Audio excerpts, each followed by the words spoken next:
Todas as vezes que você for decidir qualquer coisa da sua vida, pergunte para Jesus primeiro.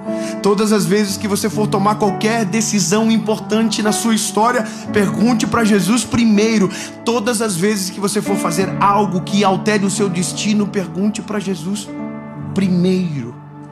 Porque senão a vida vai ser o resumo de gente frustrada porque tomou decisões erradas e está colhendo a consequência das péssimas decisões. Agora, quando perguntamos para o Senhor, nós tiramos a possibilidade do erro, tiramos a possibilidade da dúvida.